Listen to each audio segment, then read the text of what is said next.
bugs and snails.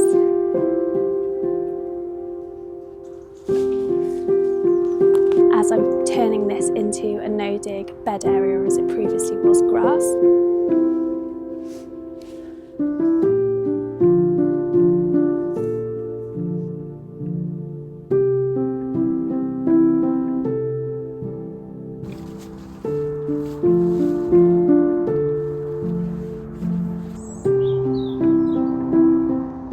Good afternoon, I hope you're really well and are having a good day so far. Welcome to another vlog at the allotment here in the Cotswolds. It's a Wednesday afternoon in, I'm going to class it as late October, it's the 23rd, and it has been quite a crisp, lovely blue morning, but it's clouded over now and we've also had a little drizzle of rain. So I'm really hoping it's going to behave and hold off, but we will see. I have just topped up the compost supplies, as I think one of the first jobs I'm going to do today is to sow some onion sets here in modules, just to get them going before I put them in the ground. I'm also going to just have a little look around and take stock and see what's still growing, what I can still get in the ground now, and maybe get some more garlic in that I started planting in my last vlog. Before I crack on, I spent a lovely weekend celebrating a big birthday in a place called Lucknam Manor, and it was just in the most glorious setting.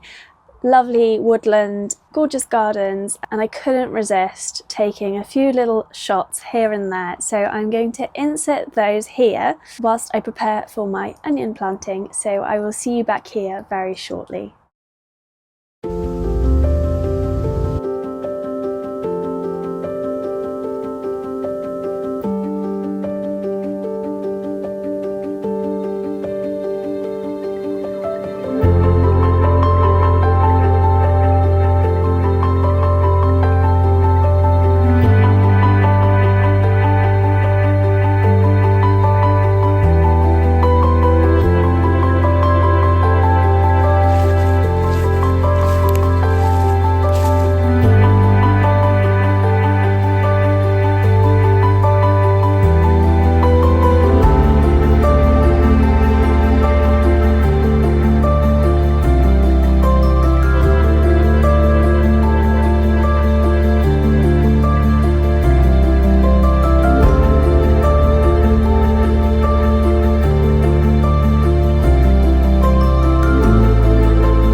Right, I've got my compost and my modules ready to start sowing my onion sets, but you might notice the difference that my lovely big cosmos has gone. I pulled that out the other day, as well as the really tall sunflower that was here too. So it really is a blank canvas now. I also did pull out the other mullein, I think it's called, that was over here, because I think they're going to grow quite huge, and as much as I'd like to keep the one, I don't want them to completely take over. I also made a start on clearing some of this flower bed as it was getting quite out of control. There were some really large flowers that were really taking over this year. So I have sadly had to get the spade out to just dig out a few of the roots. I do want to keep this as an area for pollinators, plus maybe put some veg in, so it's a little bit more of an edimental border. But the first step really is to just kind of get this under control. Goodness me, the rain was not forecasted for today, and it's really quite drizzly now.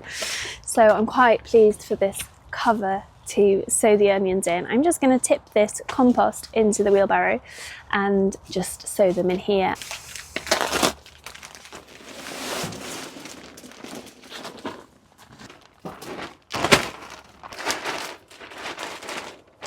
So I'm just using a peat-free all-purpose compost, and I'm using these container-wise plastic containers. They are super sturdy. I bought these last year and I think I might invest in some more. There's 40 cells in here, so it should be good to get some onions going.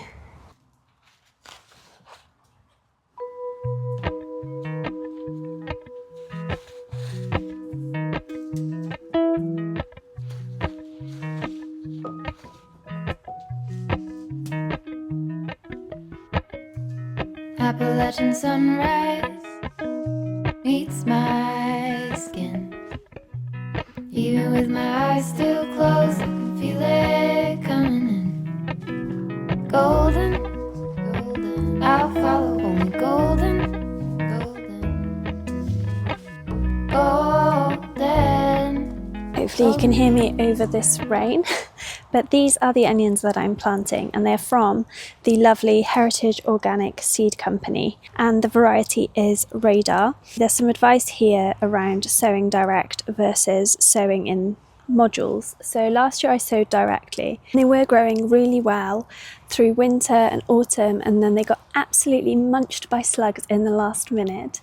So I don't think that has anything to do with the sowing direct versus in modules, but I'm going to try it this way and some direct this year to see if there's any difference. So it says if you have heavy soil or very wet soil, you can sow in the modules and then plant out about March time. Packaging is absolutely gorgeous. So it's in this hessian bag, and here are the onion sets. Now I've seen the size of the onion sets, I'm going to add just a sprinkle more compost, and then what I will do is sow them just by placing them into the soil like so, and you don't really need to cover them over because they will root from the bottom. You can see their tiny, teeny tiny roots there, so you plant them this end down and the pointy sides up, just like garlic, but you don't need to cover them over.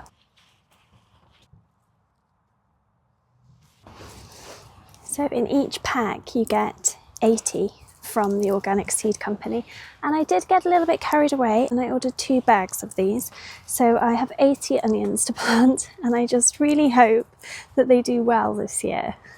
I think the Heritage Organic Seed Company is out of these now, but I could be wrong. And what these will do is grow roots from the bottom and fill these module trays with their roots. So I will keep these. That one's already started sprouting, so that's what they look like when they start sprouting, but that will be just fine there. And I will keep them in this polytunnel for as long as possible really, and hope that the birds aren't cheeky and pluck them out. And saying that, I might even shut the polytunnel doors so that they can't do such a thing.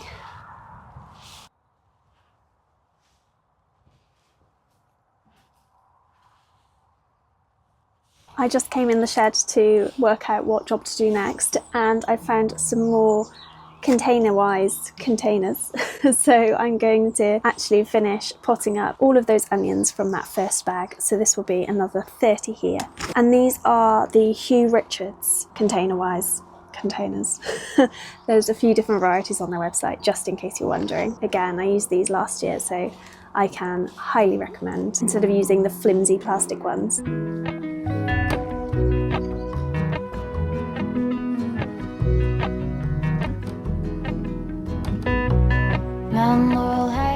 Yay, the sun has come out and the drizzle has stopped, so I'm taking this opportunity to do this outside instead. Oh, little spider, come on.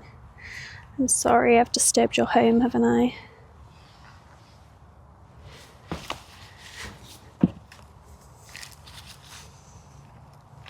I would also recommend just checking for any naughty slugs and snails hiding in any stored containers, because you don't want those getting first dibs on your onion sets. Miles in spring, rainbow trout and a hummingbird sing. Golden, I'll follow only golden. Golden, golden things. Gold hair, gold rings, gold leaves, gold anything, golden. I'll follow only golden, golden, golden things.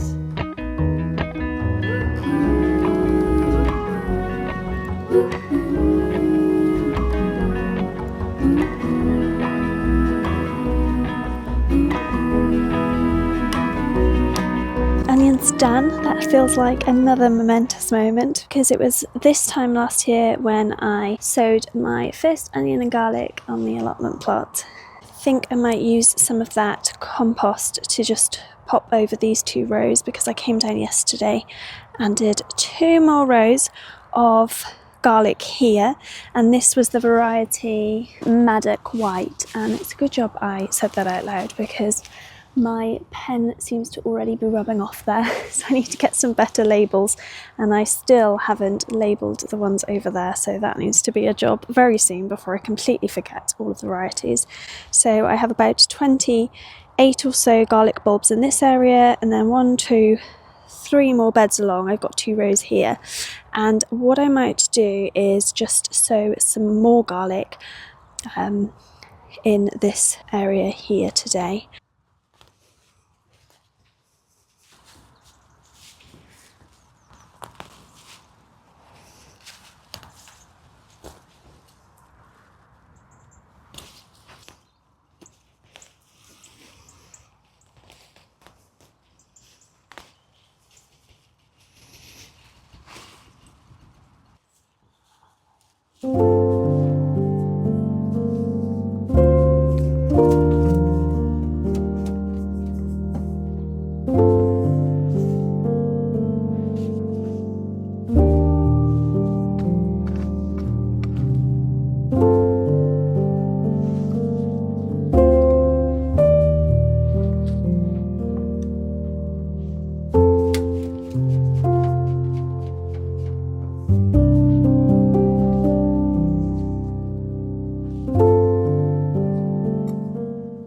Right, I've got my garlic here, and I've prepared the soil by adding the compost over the top, and I've left this one celeriac here just to see if it'll grow a little bit more. I'm not sure, but I'll probably just plant the 3 elephant garlics. Actually, I think I've only got 2 left next to it here, and then I can pull that out when it's ready.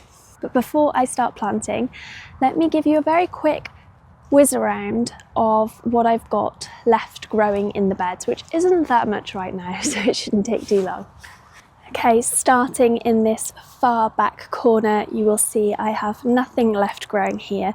This is where I had 2 butternut squash and 2 cucumbers and a few beans in here, which I planted through the polythene as I'm turning this into a no-dig bed area, as it previously was grass. And actually there was a flower bed, wildflower meadow sort of thing here as well, so I'm hoping I've killed off some of the grass seed, but time will tell. So yeah, this is the area where I'm just thinking about what to do next year, whether to maybe put a greenhouse here or a polytunnel, or just keep it as raised beds. I really need to do lots more pondering on that, so if you've got any ideas, then please please do comment below and share them, as I will be most grateful of all ideas at this stage. Carrying on through this back area, let's have a little quick look in the cage. So this is much the same as a couple of videos ago when I was clearing this back area, so I still do need to do some more clearing. So the only thing growing here are some brassicas at the end. We've got a kale, and then the rest are purple sprouting broccoli, which are doing pretty well, and a gooseberry at the back there. And moving over to the polytunnel, there is nothing left in here. I did have my sad tomatoes, but yeah, it's very overgrown, so, and a shady area, especially at this time of the year. So it's definitely, as I mentioned before, another area which I am planning to change, and I'm thinking that this would be a great brassica bed area, and again, likely raised beds here. Just need to work out which ones. And talking of brassicas, I've got 20 cabbages ready to go out here. I did pick these up from a local nursery, and I've got cabbage, Spring Hero, and I think this one is Duncan, yes. So I really need to get those in the ground. I just want to get some more netting and covers before I plant them out, because I don't really want to be sharing them all with the pigeons. I'm going to really quickly whiz through this area. So I've still got kale here and some cabbages growing. The leeks along here, which I planted a little while ago. One lone red cabbage, which is just about surviving and fending off any nibbles. I've got the chard here, leek etal, the peas, which I'm overwintering and hoping to have a faster harvest in the spring. We shall see. Got flowers dotted around here for the pollinators, and they're just super pretty. So the last of the cosmos is hanging on there, and the borage is going over. Here are some more kale, which again, it's not covered, so yeah, this has definitely been eaten by the pigeons, but this one seems to be surviving, so I think they haven't seen that one. Now these are the potatoes which I planted out, and sadly I think haven't done so well. You win some, you lose some. I'm not sure if there are any potatoes to be had there, so that's one to look into another day. This is where I'll be planting the garlic, the broad beans, no, runner beans, I'm just leaving to dry out, as I think I might get a few seeds from these. We'll see. And there's not much going on here still.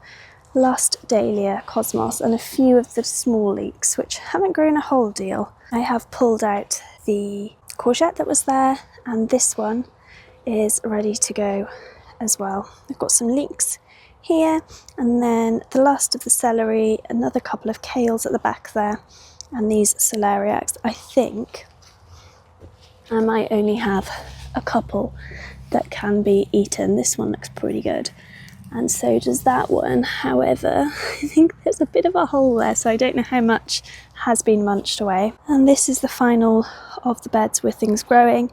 Again, runner beans to be pulled up, but a few small chards, celery, and the leeks that were dotted around here. These kohlrabis just never came to anything. They've been in here, they got munched. I was going to take them out, but I just left them.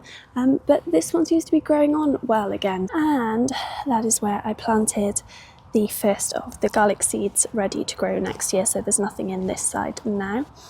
I've got my asparagus over there. And last but not least, let me show you the two little raised beds over in the corner there. So I've got the two pallet collar beds here, and the asparagus, there's 3 crowns here, and they're going over, and as you can see, crisping over, so I'll just cut those up and lay them on top. Got an absolute munched tiny fennel there, and I did add in a few more cabbages. Actually, they could be anything. Maybe Romanesco or something that I had at home, so I just popped them in here, and now I can't remember what they are. But got some radish seedlings that have popped up there as well, and red kale at the back there. So yeah, a bit of a mismatch in that one. Then I've got my 6 cabbages here. Actually, that is not true either. I've got 3 red cabbages and 3 all-round cauliflowers, which are getting nibbled by something. I can only imagine that is a slug. This is just grass seed that needs to come out. And then at the back there I have got the, let's see if we can see through this net, the spinach, which I sowed about a month ago, and that's all popping up nicely, so that's great. So yeah, a very quick whistle stop tour of the plot in October.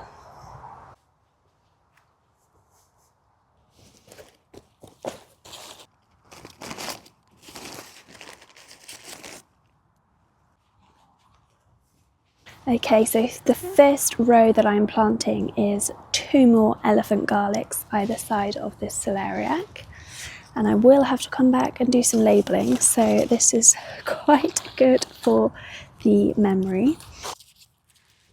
Then I'll be doing a row of Provence white, and finally a row of Solent white. I have run out of the fertiliser, the garlic fertiliser, so I will have to get a little bit more than that, but I'm hoping this mulch on the top will do the job for now.